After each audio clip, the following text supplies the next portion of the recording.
Bab 95, Badai. Diunggah oleh Baca Suara. Point of view Arthur Leyyn. Tesia baik-baik saja. Memar dan goresan terlihat di kulitnya yang halus dan pucat. Syukurlah mereka hanya luka di permukaan. Dia baik-baik saja. Sepertinya dia telah dibius dengan obat bius untuk membuatnya tak sadarkan diri untuk sementara. Ya, ini lebih baik.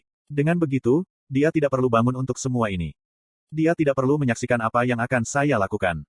Sylvie, lindungi Tess. Saya akan cukup untuk menanganinya, saya meyakinkan ikatan saya.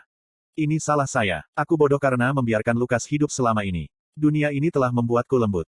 Kepalaku terus berdebar saat aku berjalan menuju Lukas. Tidak ada yang penting. Tidak sekarang. Tidak sampai aku merawat hama itu. T tetap kembali. Lukas tergagap, tatapan gila terlihat di matanya. Dia menyiapkan mantra saat dia mundur. Aku ingin tahu apakah dia menyadari bahwa mantranya sebenarnya menggerogoti kekuatan hidupnya. Itu tidak masalah, saya akan membunuhnya sebelum dia melakukannya sendiri. Hujan neraka. Dia melepaskan mantranya, puluhan bola api berserakan dan mengambang di sekitar, tumbuh semakin besar.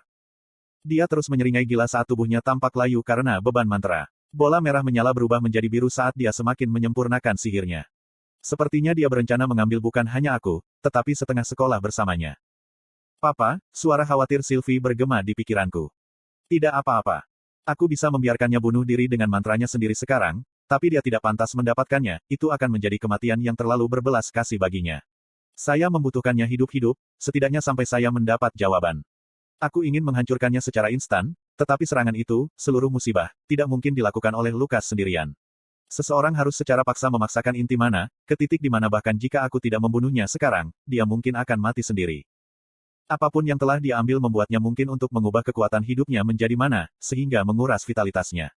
Perubahan warna yang aneh pada kulitnya dan binatang buas mana yang hadir terlalu kebetulan untuk tidak menganggap bahwa itu ada hubungannya dengan Fritras.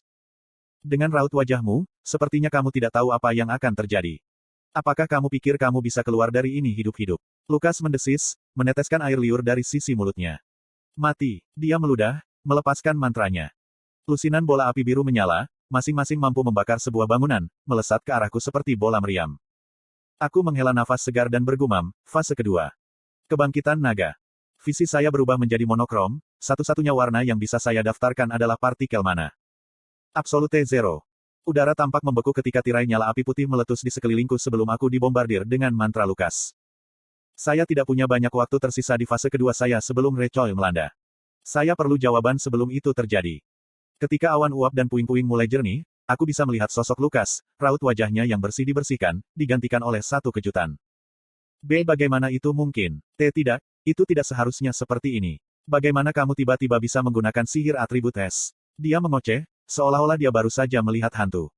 Tanpa henti, Lukas mulai melantunkan mantra lain, yang mengejutkan, dengan jumlah mana yang terkumpul di tangan kanannya, lebih kuat dari yang sebelumnya. Bentuk penciptaan. Infernal Lens.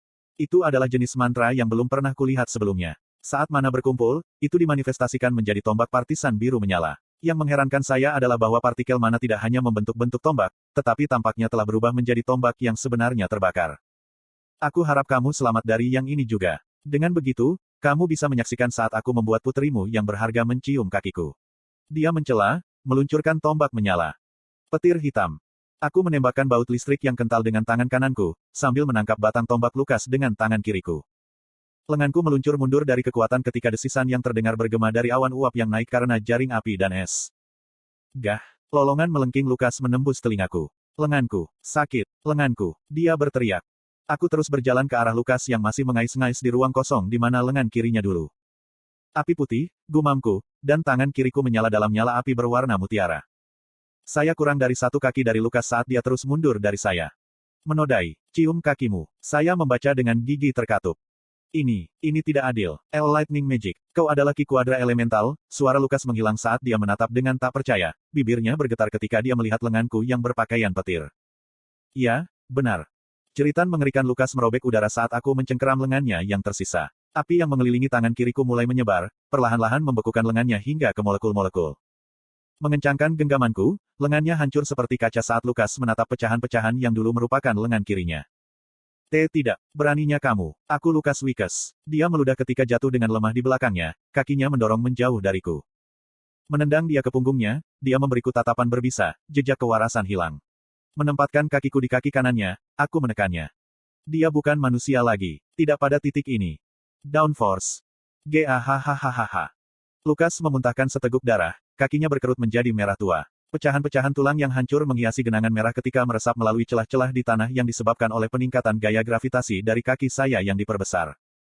Krisis tulang yang membelah lainnya menggema melalui atmosfer di sekitarnya sebelum deru rasa nyaring segera menyusul saat saya melakukan hal yang sama pada kaki lainnya. Sama seperti bagaimana Fritra telah meninggalkan Alea, tanpa tubuh dan perlahan-lahan sekarat, di dalam kedalaman Dungeon, itu hanya cocok untuk melakukan hal yang sama kepada seseorang yang begitu keji. Mengangkat Lukas dari samping seragamnya, aku menamparkan wajahnya untuk mendapatkan perhatiannya. Siapa yang bertanggung jawab atas semua ini? Saya bertanya. Saat matanya yang mengkilap bertemu dengan mataku, ekspresinya berubah menjadi cemberut sebelum dia meludahkan darah ke wajahku. Kamu pikir kamu akan mendapat jawaban dari aku? Wahaha, tapi aku akan memberitahumu ini. Si bodoh yang tidak kompeten itu memanggil sahabatmu, dia pergi. Mereka membawanya pergi ke siapa yang tahu di mana. Aku akan bertaruh dia sudah mati. Haha, aku menjatuhkannya ke tanah. Petik 2. Aku begitu khawatir tentang Tesia sehingga itu tidak masuk dalam pikiranku, fakta bahwa Elia juga terlibat dalam semua ini. Aku mengangkat tatapanku saat aku memindai sekelilingku untuk pertama kalinya sejak aku tiba. Saya bisa melihat banyak mahasiswa dan profesor mengintip saya dengan ekspresi ketakutan yang tidak salah lagi. Namun, dari semua wajah itu, Elia benar-benar tidak terlihat. Kemana mereka membawa Elia? Aku berteriak, berharap seseorang, siapapun, akan menjawab. Mereka pergi ke sana, sebuah suara serak berbicara, itu adalah Clive. Dia menunjuk ke alat aneh berbentuk landasan yang memiliki jumlah partikel mana yang tidak normal berfluktuasi di dalam dan di sekitarnya. Siapa yang membawanya? Seorang penyihir yang menyebut dirinya Dranif, jawab Clive, mengangkat dirinya. Apakah itu portal? Apakah kecurigaan saya benar? Apakah dalang di balik ini benar-benar berasal dari benua Alakria? Tidak masalah. Lagi pula dia mungkin sudah mati. Dan kamu juga akan jadi yang lainnya, ketika dia kembali. Lukas terkekeh saat darah terus bocor dari kedua kakinya yang lumpuh. Melihat Lukas, seorang penyihir berbakat yang dibesarkan dengan anggapan bahwa nilainya hanya sebesar kekuatannya, yang memelototiku tanpa rasa bersalah atau penyesalan atas tindakan dan pengkhianatannya, aku tidak bisa tidak mengasihani dia. Hampir. Lukas bisa benar-benar menyiksa dan melumpuhkan Tesia jika saya datang terlambat. Kata-katanya yang sebelumnya masih terngiang-ngiang di benak saya, menghantui saya dengan gambar-gambar tentang apa yang bisa terjadi jika saya tidak berhasil tepat waktu. Saya menempatkan kaki saya di antara kaki-kakinya yang hancur di satu-satunya ekstremitas yang tersisa di tubuhnya di samping kepalanya, satu-satunya tempat dia bisa memiliki ikatan. Apa yang kamu lakukan? Suaranya diwarnai dengan rasa takut. Saya menatapnya tajam dan menjawab dengan apa yang tampaknya tepat, mengambil tindakan untuk memastikan kotoran Anda tidak akan menyebar ke generasi berikutnya. Matanya membelalak pada realisasi yang akan datang ketika ujung lengannya menggapai-gapai. Dia membuka mulut untuk mengatakan sesuatu tetapi. Semoga penderitaanmu bertahan sampai akhir hayatmu nanti, aku membaca dengan acuh tak acuh. Downforce.